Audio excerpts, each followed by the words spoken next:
Hey, what's up, everybody? Marcos Villegas for Fight Up TV, powered by stagefront VIP, being joined here with Oscar De La Hoya in Big Bear, California. A few things I want to touch on. Been hearing Manny Pacquiao as a potential opponent for Ryan Garcia. I know that fight, Ryan talked about it maybe a year and a half ago. Yeah. Why do you feel now's the time is right to do that, and can it actually happen? Well, the reason why we can now talk about it and it's a viable option is Manny Pacquiao was just victorious in a suit he was involved in, which obviously didn't allow him to fight in the States. So now that he's free to do so, it's a very real option for both guys, because imagine a Ryan Garcia Manny Pacquiao fight at a catch weight, depending on what that weight is, can be the biggest fight for both guys.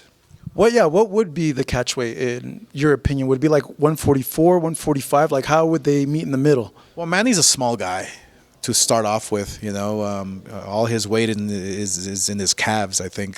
He's got big calves, strong calves.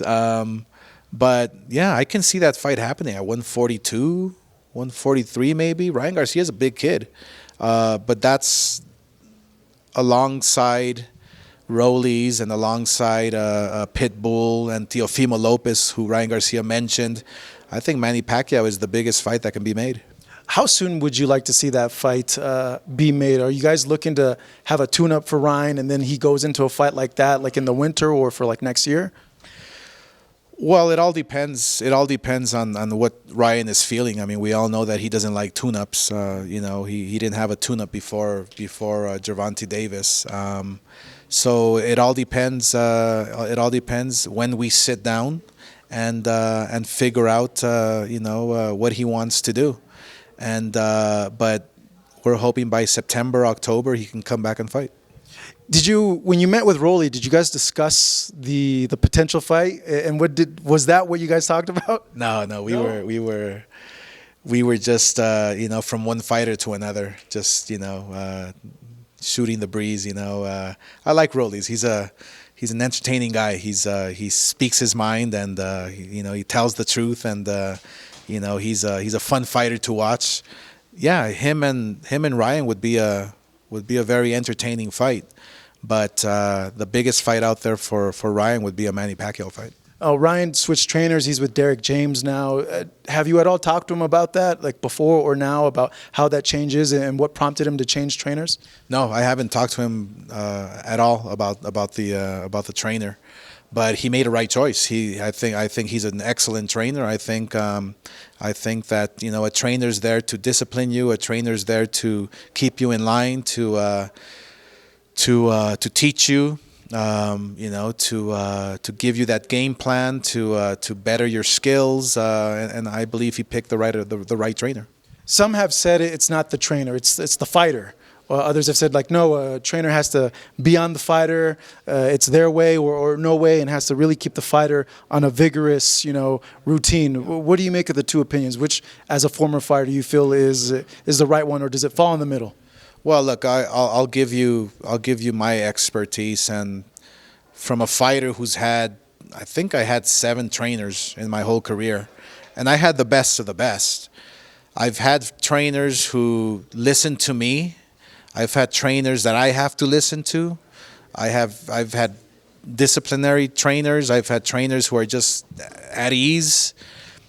My best trainer that I've ever had was Floyd Mayweather Sr., because he would literally wake me up at 5 a.m. in the morning to go run when I didn't want to wake up. He would throw buckets of water at me to wake me up when I was lazy. So a trainer makes the fighter. A trainer gives you the discipline, gives you the instructions, teaches you the game plan, and it's repetition. So if you have a fighter who is not listening or respecting the trainer, then you're not learning. You're not growing as a fighter. You need a trainer who's going to be on your ass. And that's the bottom line. And my best two trainers, I have to say. I forgot to mention the professor who trained me for the Chavez fight. He was on my ass. And when I didn't want to wake up, when I didn't want to spar, when I didn't want to train, he would be on my ass. And that's exactly how I won this fight, is by having a trainer who was on my ass. Yeah, that's the worst. My mom used to wake me up that way. Just spray me with cold water in the morning. It infuriated me. So, like, I know that feeling. We're here for Jaime Munguia. He's doing a workout. A lot on the line with this fight against Derevyanchenko. I feel that he needs to have a strong performance to push for not only Charlo, but I saw that you were mentioning David Benavidez, which is something new to me.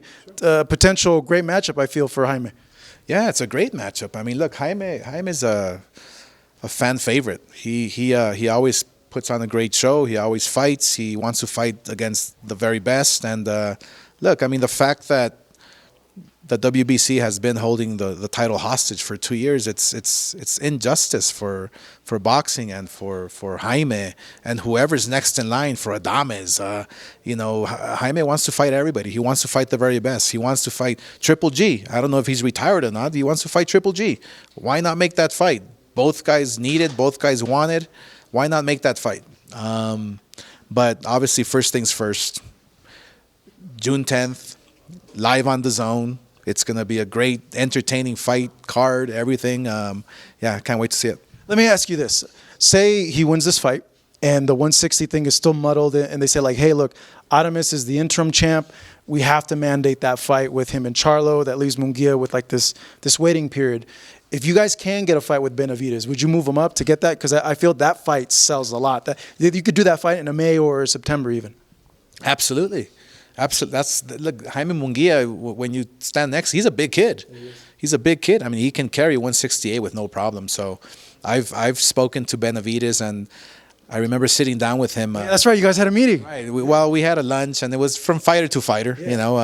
And you're having all sorts of meetings. Well, it's, you know, people have to remember that I was an ex-fighter myself, so I can talk to these fighters and give them advice or whatever they might need. But Benavidez was the one mentioning to me, hey, I want Jaime. That would be a great fight. I'm like, guess what? Jaime wants you too. So that's one fight that can be made. Lastly, Oscar, did Benavidez mention at all like his frustrations of not getting the big fights, and what advice did you give him? Because everybody wants to see him and Canelo as well, and I know he's kind of like whatever, but I would feel like, you know, a little frustration there on his end to get that big fight because he feels he could beat Canelo. Yeah, I mean, look, I told him, look, you have to be patient. That's it. Just keep knocking on the door. Eventually, it'll open up. I mean, they can't keep that door locked for so long. Eventually, if you keep knocking on it, it's going to open. So just have patience. He's young. He's still learning. He's still growing. So he understood. But obviously, fighters get frustrated. They get antsy. They want to fight the very big, you know, the biggest fights out there. There's always the public demand. There's always that public pressure. But you just stay on your course, stay in your lane, and eventually those big fights will happen. Oscar, as always, great seeing you. Appreciate it. Oscar De La Hoya, the Golden Boy, here with me, Marcos Villegas, in Big Bear.